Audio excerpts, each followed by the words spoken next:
బాప్తిస్మము అంటే నీళ్ళలో ముంచబడడం లేదా చనిపోయిన వ్యక్తిని పాతిపెట్టడం. ఈ రెండు అర్థాలు వస్తాయి. బ్యాప్టైజో అనే గ్రీకు పదానికి చనిపోయిన వ్యక్తిని పాతిపెట్టడం లేదా నీళ్ళలో ముంచడం, ఈ రెండు అర్థాలు వస్తాయి. మీ పేరేం పేరు? మేరీ. ఒకరోజు మేరీ అనే మీరు చనిపోయారు అనుకోండి, ఎవరైనా ఫోన్ చేసి మేరీ గారి బ్యాప్టిజం ఎప్పుడు అంటే భూస్థాపన ఎప్పుడు అని అర్థం. సాయంకాలం 3 గంటలకి లేదా 4 గంటలకంటే మేరీని 4 గంటలకు బ్యాప్టిజం ఇస్తున్నాం అంటే దాని అర్థం పాతి పెట్టేస్తున్నాం అని అర్థం. అయితే రెండవ అర్థం నీళ్ళలో ముంచబడ్డం. చనిపోయిన వ్యక్తిలాగా మనం సమాధిలో పాతి పెట్టేస్తే ఇక తిరిగి లేవం. అయితే నీళ్ళల్లో మనం ముంచడం ద్వారా ఏంటంటే ఇప్పుడున్నటువంటి మేరీ అనేటువంటి వ్యక్తి ఎవరైతే అవిధేయత, అతిక్రమం, పాపం చేసిందో తనని పాతి పెట్టేస్తున్నాం నీళ్ళలో. అతను పాతి పెట్టబడింది.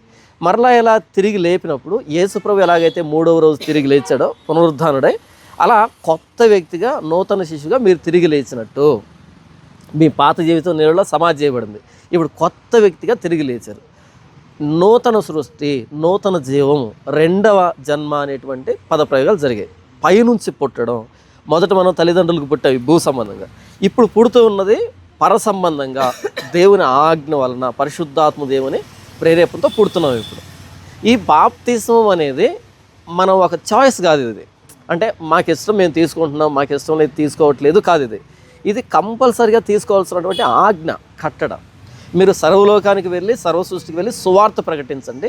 నమ్మి బాప్తిసం పొందినవాడు రక్షింపబడతాడు, నమ్మని వానికి శిక్ష విధించబడుతుంది. నమ్మి బాప్తిస్మం అన్నది వెంటనే జరిగేటువంటి కార్యక్రమాలు. నేను యేసు ప్రభువుని నమ్ముతున్నాను, ఆయన నా పాపాల కోసం సిలువలో ప్రాణం పెట్టాడు, నేను పాపిని, నేను ఆయన రక్తంలో కడగబడితేనే నా పాపాలు క్షమించబడతాయి అని ఒప్పుకున్న దాన్ని, మీరు అనుకున్న దాన్ని బహిరంగంగా సాక్ష్యం ఇస్తున్నారు. ఈ నీళ్ళల్లో ఇంతమంది ఎదుట మీరు సాక్ష్యం ఇస్తున్నారు. అవును, నేను యేసు ప్రభువుని నమ్ముతున్నాను, నా దేవుడు ఆయనే, నా రక్షకుడు ఆయనని సాక్ష్యం ఇస్తున్నారు. దీన్ని బాప్తిస్మం అంటాం. అంటే ఈ లోకాన్ని వదిలిపెట్టి యేసు ప్రభువులోకి వచ్చేటువంటి పద్ధతి ఇలా రావాలి. ఈ బాప్తిసం తీసుకుంటేనే రక్షణ. లేకపోతే మనం ఏదో అభిమానులుగానో యేసు ప్రభు అంటే మంచోడు, మాకు కూడా ఇష్టమే, అలా ఉండిపోతాం. నమ్మి బాప్తిసం పొందాలి. ఈ బాప్తిసం అనేది బైబిల్లో మీరు చూస్తే ప్రయాణంలో వెళ్తూ వెళ్తూ బాప్తిసం తీసుకున్న వాళ్ళు ఉన్నారు, అర్ధరాత్రి బాప్తిసం తీసుకున్నారు. కాబట్టి ఎప్పుడైతే యేసు ప్రభు మా రక్షకుడని అర్థమవుతుందో వెంటనే ఆయన అంగీకరించాలి. అంటే బాప్తిసం ద్వారానే అంగీకరించాలి. ఈ బాప్తిసం అయిపోయిన మరుక్షణమే మీకు పరిశుద్ధాత్మ దేవుడు అనుగ్రహించబడతాడు, వరంగా అనుగ్రహించబడతాడు. ఇంతకుముందు మనం ఏదైనా చేసినప్పుడు మన తెలివి అనుకునే వాళ్ళం, నేను బురుడి కొట్టించిన వాళ్ళని, అందరి కళ్ళు కప్పానంటే అనుకునే వాళ్ళం. అయితే ఇక మీదట మనం ఏదైనా పొరపాటు చేసినప్పుడు పరిశుద్ధాత్మ దేవుడు చేయక ముందు నుంచే మనల్ని ఒప్పుకోడు, అలా అడ్డగిస్తాడు. ఒక మనిషి కదా చేయబట్టుకొని వద్దు వద్దు వద్దు అనేటట్టుగా పరిశుద్ధాత్మ దేవుడు ఒప్పిస్తాడు. కాదని మనం వెళ్ళి ఏదైనా చేసినప్పుడు మరలా వచ్చి ప్రభు సన్నిధిలో సమాధానపడి మరలా ప్రభుతో ప్రభు క్షమించని వేడుకునేంత వరకు దేవుడు సమాధానం ఇచ్చేంత వరకు ఒప్పుకోడు. లోపల ఒక యుద్ధం ప్రారంభమవుతుంది. అది మనకు అర్థమవుతుంది. ఇంతకుముందు ఆ ఎక్స్పీరియన్స్ ఉండదు మనకి, ఇప్పటి నుంచి ఆ ఎక్స్పీరియన్స్ ఉంటుంది. అయితే ఒక్కసారి బాప్తిసం తీసుకొని తిరిగి లేచిన తర్వాత ఇక జీవితం అంతా సాఫీగా ఉంటుందా అని అంటే అస్సలు కాదు, చాలా కష్టంలోకి వెళ్ళిపోతుంది. ఎందుకంటే ఇంతకుముందు మనం రాజీ పడి బ్రతికాం కాబట్టి అన్నీ సర్దుబాటు అవుతూ వచ్చాయి. ఇప్పటి నుంచి మనం ఏంటంటే ప్రతిదానికి నిక్కచ్చిగా, అంటే దేవుడు ఏం చెప్పాడు అలా ఉండాలనేటట్టుగా ఖచ్చితంగా బ్రతకాలనుకుంటాం కదా. లోకంతో మనకి ఇబ్బంది వస్తుంది, మన శరీరంతో మనకి ఇబ్బంది వస్తుంది, మన ఇంట్లో వాళ్ళతో ఇబ్బంది వస్తుంది, బయట వాళ్ళతో, ప్రతి సందర్భంలో ఏదో ఒక శోధన ఎదురవుతూ ఉంటుంది. ఎందుకంటే ఇంతకుముందు మన నిర్ణయాన్ని మనమే తీసుకునే వాళ్ళం కాబట్టి. ఇప్పుడేంటి పరిశుద్ధాత్మ దేవుడు వద్దు వద్దు వద్దు అని చెప్తూ ఉంటాడు కదా. ఒక యుద్ధం లోపల ప్రారంభమవుతుంది. అయితే ఈ ప్రయాణంలో చివరిదాకా, ఈరోజు మొదలుకొని ఈ చివరిదాకా వచ్చే ప్రయాణంలో చాలా మలుపులు ఉంటాయి, చాలా ఎత్తుపల్లాలు ఉంటాయి, చాలా కరుకైన దారులు ఉంటాయి. కొన్నిసార్లు దారి కనిపించకపోవచ్చు, గందరగోళ పరిస్థితులు ఎదురు కావచ్చు. ఒక్కటే ఒక విషయం మనసులో పెట్టుకో, నేను ప్రభువైన యేసుక్రీస్తు వారికి నన్ను నేను అప్పగించుకున్నాను. నా జీవితంలో ఏమి జరిగినా సరే ఆయన తెలియకుండా జరగట్లేదు. ఈ దారి నాకు కనిపించట్లే, నాకు అర్థం కావట్లే, నాకు అసలు దారి కనిపించినటువంటి పరిస్థితులు చాలా వస్తాయి. అసలు నేను నమ్మింది నిజమేనా, దేవుడు నిజమేనా, ఏంటి పరిస్థితి అనేటువంటి గందరగోళ పరిస్థితులు వస్తాయి. అయితే ఆయనకు అప్పగించుకున్నాను. ఈరోజు మీరు అప్పగించేసుకున్నారు ఆయన, ప్రభువా నీవే ఇక మీదట ఆయన అప్పగించుకున్నాను. సో ఇక మీదట ఈ జీవితంలో వెళ్ళేటప్పుడు ఏ పరిస్థితి వచ్చినా ప్రార్థన చేసుకొని అప్పగించుకొని ముందుకు వెళ్ళడమే.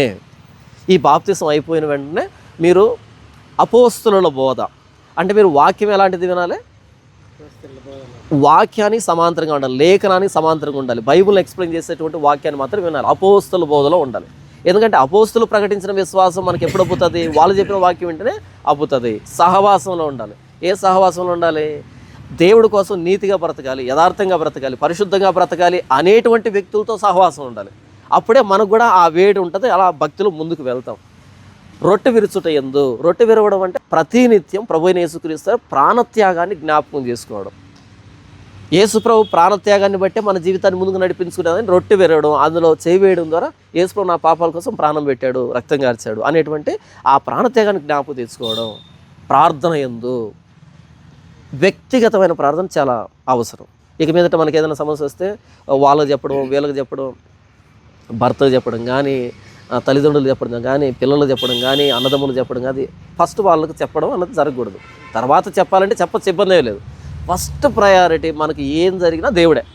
ప్రభువా నా పరిస్థితి ఇది, ఆయన చెప్పుకోవడం. ప్రార్థన అంటే దేవునితో మాట్లాడడం, దేవుడికి చెప్పడం. మానవుడితే చెప్పచ్చు, పంచుకోవచ్చు, కానీ దేవుని వెనకేసి కాదు, ముందు దేవుడు, అటు తర్వాతే మిగతా వాళ్ళు. ఈ 4 విషయాల్లో ఎడతెగక ఉండాలి. అపోస్తుల బోధలోను, సహవాసంలోను, రొట్టె విరవడంలోను, ప్రార్థన చేయడంలోను ఎడతెగక ఉండాలి. ఇవి 4 పిల్లర్స్ మన క్రిస్టియన్ లైఫ్కి. ఇప్పుడు మీకు బాప్తిసం ఇస్తాను, ఇవ్వగానే మీకు పరిశుద్ధాత్మ దేవుడు వస్తాడు. ఓకేనా? ఇప్పుడు మీరేం చేయాలంటే ఒక్కొక్కరు ఒక నిమిషమో 2 నిమిషాలు చిన్న ప్రార్థన. యేసు ప్రభువా నేను పాపాలు చేసింది వాస్తవము, నా పాపాల కోసం నేను శిలువలో ప్రాణం పెట్టావు ప్రభువా, నేను నమ్ముతున్నాను, మీ రక్తంతో నా పాపాలు కడగండి, పరిశుద్ధపరచండి, ఈ బాప్తిసాన్ని అంగీకరించండి, ఇక మీద నా జీవితాన్ని మీరే నడిపించండి, మీకు అప్పగించుకుంటున్నా, యేసుక్రీస్తు నామములో ప్రార్థిస్తున్నాను తండ్రి, ఆమేన్ అనండి. అంటే మీకు వచ్చినట్టుగా నేను మీకు బాప్తిసం ఇస్తాను. ఏమ్మా అర్థమైందా? ఎవరు వస్తారు ముందు ప్రార్థన చేస్తారు? రండి. మీ పేరమ్మా? అమల గారు. ప్రార్థన చేయండి, కళ్ళు మూసుకుంటారు.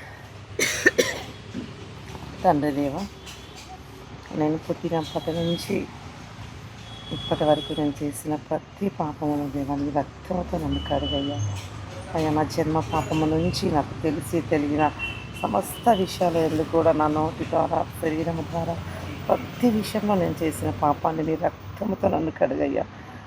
దేవా నీ యొక్క బాప్తిసం ద్వారా నన్ను ఆశీర్వదించి నన్ను ఇంకా నా నూతనమైన జీవితంతో నన్ను నీ శిలువ బలియాగంలో పాల్పంచుకుంటూ ప్రతినిత్యం నీ శిలువ త్యాగాన్ని గుర్తు చేసుకుంటూ ఈ యొక్క సువార్తలు నేను భాగస్వాలు అయ్యేలాగా యేసునామములో అడిగి వేడుకుంటున్నాను తండ్రి.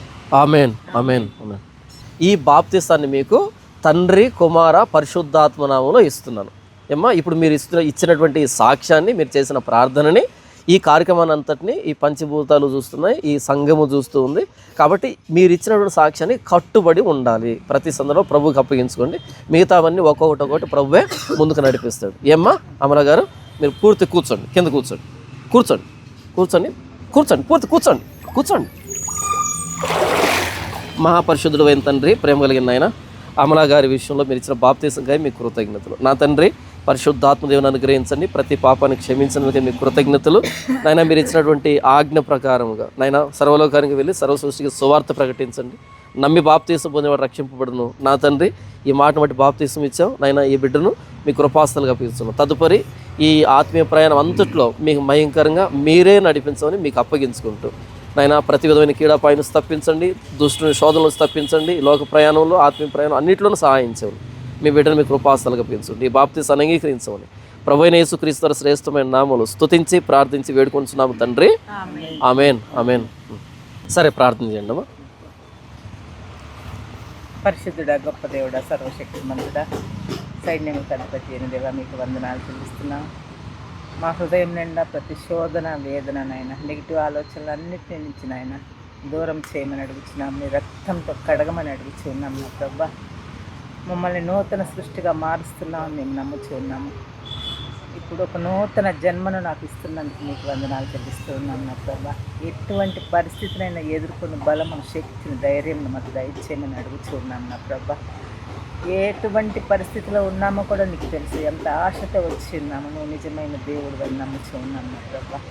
ఘనత మహిమ ప్రభావం నీకే చెల్లించుకోమని అడుగుచున్నాం. మమ్మల్ని వాడుకోమని అడుగుచున్నాం. నిజమైన సువార్తను మేము తెలుసుకొని ఇతరులకు సాక్షి జీవితాన్ని జీవించుతూ సహాయం దయచేయమని మా గ్రామం అంతా మమ్మల్ని బలమైన సాక్షులుగా నూతన సృష్టిగా మార్చమని అడుగుతూ యేసు పరిశుద్ధ నామం అడిగి వేడుకొని పొందుకొని ఉన్నాము తండ్రి. ఆమేన్ ఆమేన్.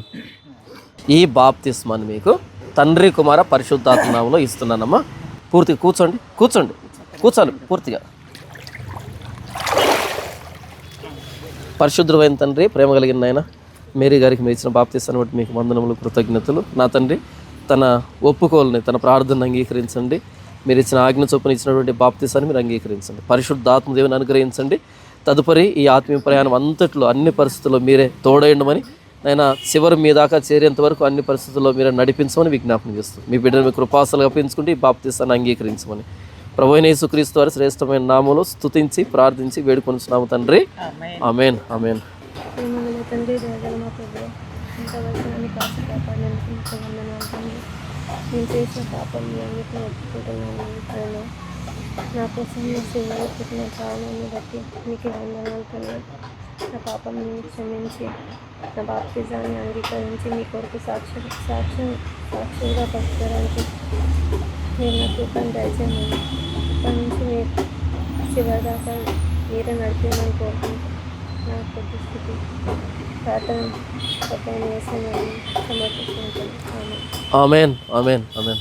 ఈ బాప్తిసాన్ని మీకు తండ్రి కుమార పరిశుద్ధాత్మలో ఇస్తున్నాను. ఏమ్మా పూర్తిగా కూర్చో. పూర్తిగా కూర్చో.